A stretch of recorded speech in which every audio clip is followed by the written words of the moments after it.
Hi, Cougars. They say beauty is in the eye of the beholder, and you can find something beautiful anywhere. The story today is Maybe Something Beautiful. How Art Transformed a Neighborhood. Written by F. Isabel Campoy and Teresa Howe, and illustrated by Rafael Lopez. Published by Houghton Mifflin Harcourt. In the heart of a great city, there lived a girl who loved to doodle, draw, color, and paint. Every time she saw a blank piece of paper, Myra thought to herself, maybe. And because of this, her room was filled with color, and her heart was filled with joy.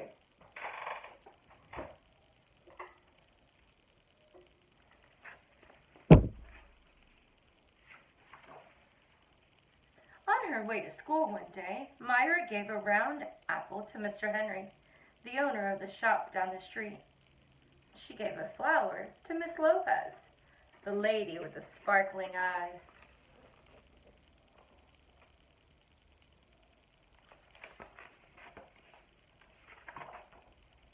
She gave a songbird to Mr. Sachs and a red heart to the policeman who walked up and down the streets. On her way home, Myra taped a glowing sun on the wall, hiding in the shadows. Her city was less gray, but not much.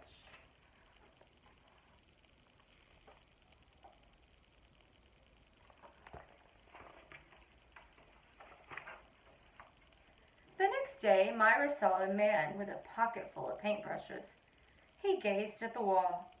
He looked at her son. He held his fingers up in a square and peered through them. He said thoughtfully. What do you see? Myra asked. Maybe something beautiful, the man replied.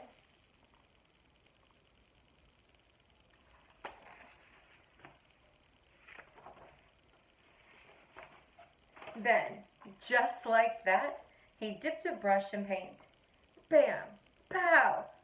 The shadows scurried away. Sky blue cut through the gloom. The man's laughter was like a rainbow spreading across the sky.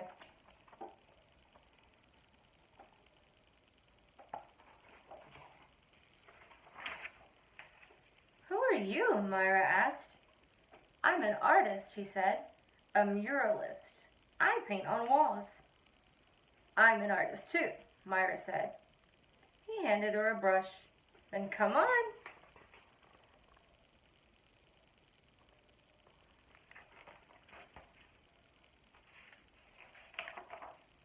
Myra dipped it in the loudest color she saw. Yow! The wall lit up like the sunshine.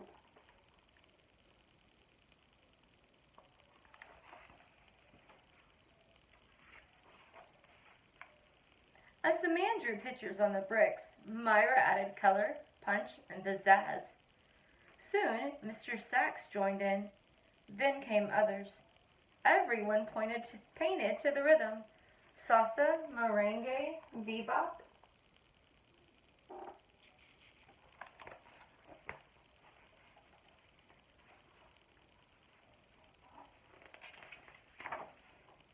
Even Myra's mom painted and danced the cha-cha-cha. The whole neighborhood became a block party until the policeman walked up. Excuse me, he said. The music stopped. Myra put her brush down. They were surely in trouble. The officer cleared his throat, then paused. May I paint with you? He asked. So Myra handed him a paintbrush, and the music started again.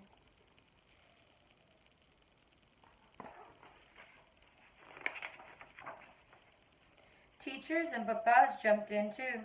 Babies as well. Myra and the man handed out brush after brush. Color spread throughout the streets. So did joy.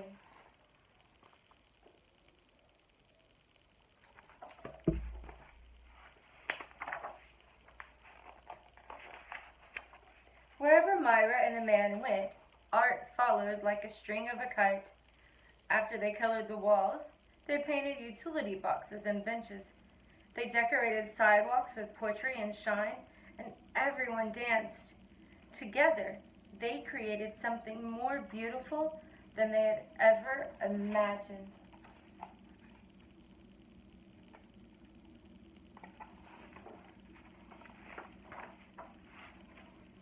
When their clothes were splattered with a million colors, everyone sat down to rest, except the muralist. His eyes sparkled. You, my friends, are all artists. The world is your canvas. He smiled wide, then pulled everything together in a big sweeping motions. His paintbrush was like a magic wand.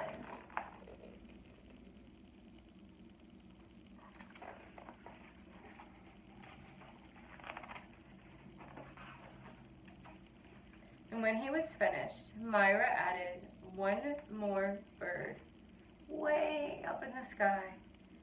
Maybe, she thought, just maybe. This book is based on a true story.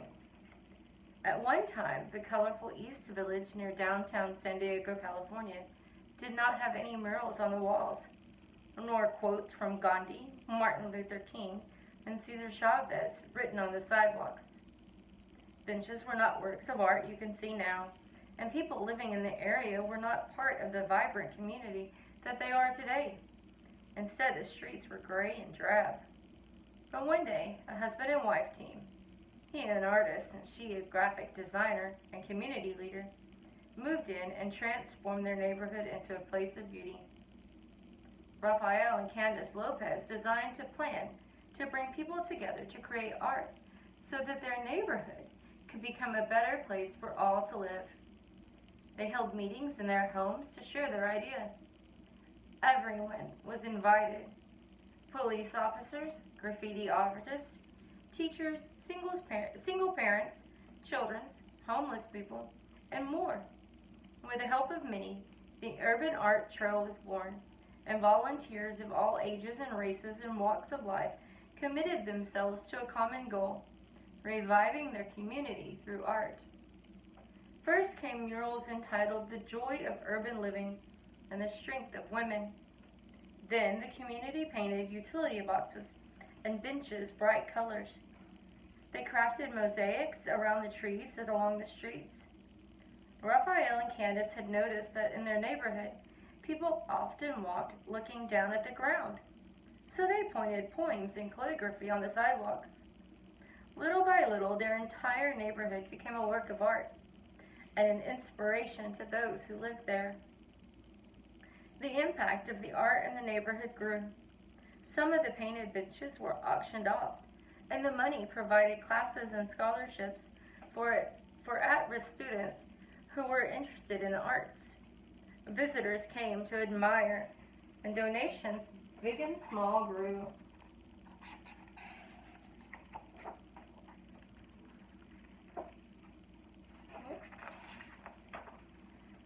And what at once seemed to be an impossible dream became a trademark of San Diego's East Village.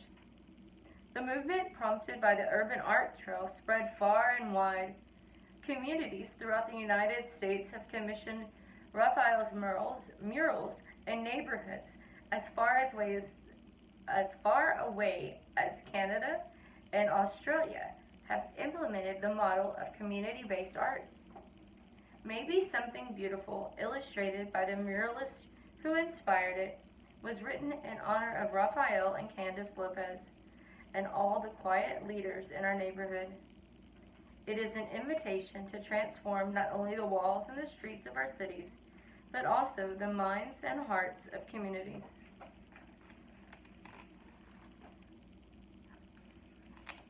Let the beauty be seen in you.